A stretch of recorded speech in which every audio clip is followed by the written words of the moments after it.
So on November 20th, Niantic introduced level 50, which introduced a new highest level for Pokemon, which is level 50, and a new candy to get these Pokemon. Well, today we're going to talk about that candy. They're called XL candies, how it works, and how to get them. What's up, guys? Welcome back to another video. Today we're going to talk about everything there is to know about XL candy, XL Pokemon, how to get XL candy, the whole shebang. First, we're going to talk about what is XL candy. You can skip to there if you want to know about that. We're also going to talk about what are XL Pokemon. Skip to there. We're also going to talk a bit about PvP XL Pokemon if you're confused about what that means. We're going to talk about how to get XL candy. Skip to there. And finally, the best method and my recommended way to get a lot of XL candies. Skip to there if that's all you care about. If you care about everything, just keep watching. By the way, before we start, if you're not level 40, you cannot gain XL candy at the moment. However, you might be preparing for level 40, so feel free to watch this video and get ready so you can know all the best tips to get it. First of all, what is XL candy? It's pretty much a different type of candy. It is specific to each Pokemon. So just like before how you had Magikarp candy, you can now get Magikarp XL candy. It will show beside the regular candy once you have gained at least one XL candy for that specific Pokemon. So if I have never gotten a Magikarp candy, there will be no little tab that says how many XL Magikarp candies I have. We'll go into how to get it in a second, but I just want to note there also is XL rare candy, which you can get when you're leveling up past level 40. You do get XL rare candy. This functions exactly like rare candy, where you can pretty much turn it into any Pokemon's XL candy. Now let's talk about XL Pokemon. In simple terms, an XL Pokemon is a Pokemon that has been powered up with XL candies. We just call it XL because you've used XL candies. Old level cap for a Pokemon when powering it up was level 40. So you could only power up a Pokemon all the way to level 40. But now, since you can take it all the way to level 50, any Pokemon is powered up between level 40.5 and level 50 is considered an XL Pokemon. Let's do an example here on this shiny Poliwag. If I were to grab the power up button and take it all the way to level 40, which is the level where it stops requiring regular candies to power up. This right here is considered level 40. As you can see, any power up after that will start introducing XL candies. These are pretty much the last 10 levels of a Pokemon in which is considered an XL Pokemon. Powering up these last 10 levels is the same as powering up any other level, as it takes more XL candy higher the level you go. It actually takes 296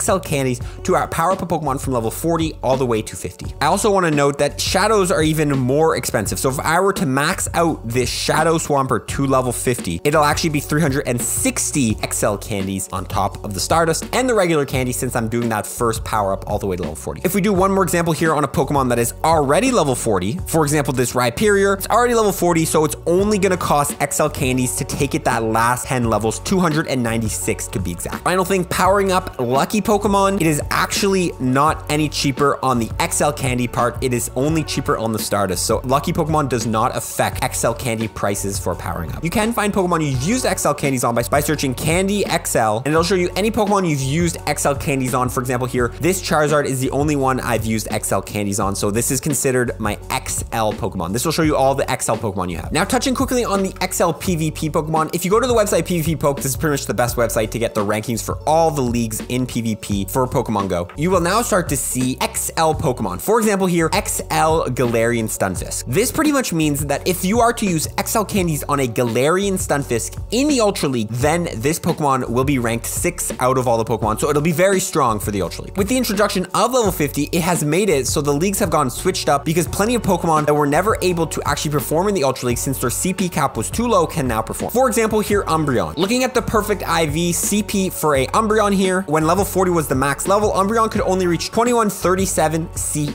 However, with level 50, it can now reach 2416 CP, making it a lot better of a contender to play in the Ultra League, and that is why XL Umbreon is ranked 12 in the Ultra League. There's also different cases where the Pokemon was already able to perform in that league, but now has a better PvP IV spread. For example, here, Medicham used to max out right at the Great League cap. However, now with the introduction of XLs, you can take away some attack IVs and have a bulkier Medicham, and now it is ranked 1. I'm not going to get into PvP IVs, but you can check out that video if you want to know why having low attack, high defense, high stamina is better for PvP. Check that out. Now that we know what XL Pokemon are, what XL candies are, how do we get these XL candies and in turn these XL Pokemon? Well, like before, you have to be level 40 to get XL candy through any of these methods, but let me go through every method to get XL candies. Catching a Pokemon in the wild has a chance to get you 1 to 3 XL candies for the cat. The higher the CP/level of the Pokemon caught in the wild, the higher chance of dropping XL candies and higher chance of dropping more XL candies. So catch those high CP Pokemon in the wild. There's a new new update, not sure if it's live as I'm making this video, but it will be live very soon, where it makes it so when you catch mythical Pokemon, legendary Pokemon, or a Pokemon that is in an evolved form, it is guaranteed to drop at least one XL candy. So make sure you're catching those mythicals, legendaries, and evolved Pokemon. It also still follows the rule of the higher the CP/level of the Pokemon, the more chance of dropping more XL candies. Again, 1 to 3 for a catch. Part of the update as well is trading. Trading can now get you a chance of getting 1 XL candy. There is a random chance of getting 1 XL candy when you trade. However, to increase your chances,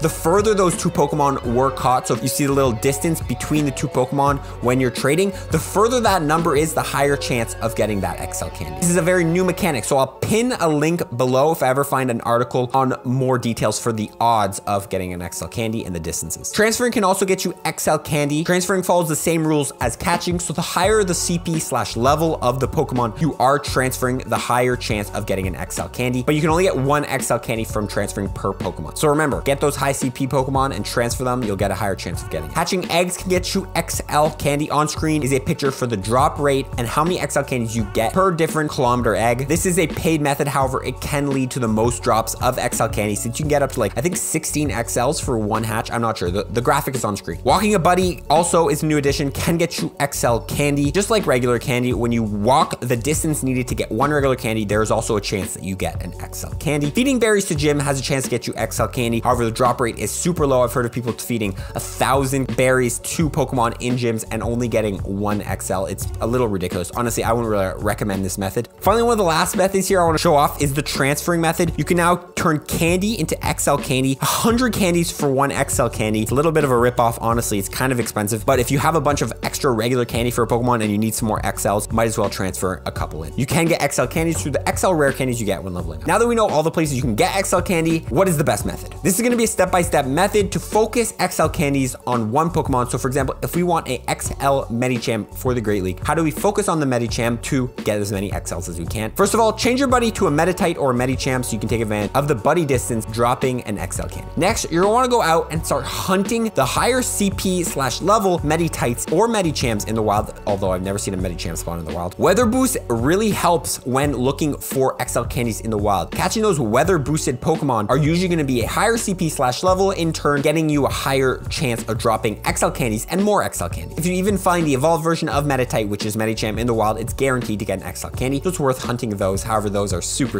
rare. Just look for the Meditites. Those should be pretty common. It's really beneficial to do this with a friend as well and plan this with a friend so you can mirror trade those Pokemon and have another chance of getting XLs. Obviously, it's preferred if that friend lives further from you and then you guys meet up so you can guys get that extra distance and the higher chance of getting XL. However, this is not always possible, so just mirror trading those candies is beneficial and you can still get those regular candies in which you can transfer into XLs. Make sure you're trading equal CPs, by the way, because you don't want to be receiving one with lower CP, because when you transfer it, you're gonna have a lower chance of getting XLs. You want to make sure you're mirror trading ones that are really similar in CP. Next, once you're done trading all those Meditites or whatever Pokemon you're looking for, you're gonna want to transfer them, bulk transfer them. It's preferred to do this during a double transfer hour, so you get double candy for the transfer. You're not actually gonna be getting double XL candy when you transfer during these hours, but you will be getting double regular candy, in which again, you can transfer that regular candy into XL candy. While doing this method, be sure to use your free incubator or paid incubator on hatching eggs, and specifically if there's an egg that has a chance of hatching the Pokemon you're looking for, that can be very helpful, as you're gonna get a lot of XL candies if you hatch that Pokemon. And finally, once you're done all of that, use all the regular candies you got from catching, transferring, and trading, and try to transfer those into XL candies using the 100 to 1 method to get those XLs. Honestly, I believe with the method that I just mentioned, if there is an event that is spawning a Pokemon you want, if you really focus your time and energy on that Pokemon and do everything I mentioned, able to get an XL maxed out level 50 version of that Pokemon. It is a little bit of a grind, but if you just focus your energy, get your friend along so you guys can do those trades, and you'll be getting XL Pokemon in no time. In conclusion, XL candies are definitely a grind and a tough thing to get. I think Niantic is still working on balancing the whole thing, as plenty of people think they're broken and it's almost impossible to get them. Is it worth it? In PvP, I've seen a huge performance in the XL versions. I think it can be worth in PvP. However, in raids, I think level 40 Pokemon still will do you fine, as they haven't increased the difficulty of raids with the introduction of level 50. So having level 50 just makes the raids easier than they were before, but they weren't even that tough before. Unless you're trying to duo or trio Pokemon that weren't able to be duoed or trioed before, I don't think you really need these level 40 Pokemon. However, they are a nice flex to have. It's up to you if you want to grind these candies and Pokemon. Me, myself, it's going to be some long-term goals to get some XL Pokemon, as I think they are really fun and really cool to have when you XL your favorite Pokemon. But if you do want to grind, guys, feel free to rewatch this video, take some notes, mark down the method I told you guys, and just start grinding and taking advantage of all the ways you can get XL candy in Pokemon Go. Question of the day for you guys, what Pokemon do you want to XL? I'm going to be working on XLing Purified Sableye for the Great League. This is the #2 switch in the Great League. So I love Sableye. If you don't know, by the way, you know, it's my banner and stuff like that. But yeah, hopefully you guys learned something from this video. Again, comment below what Pokemon you're going to be excelling. Stay tuned for next week's video. Follow for more tips. Peace.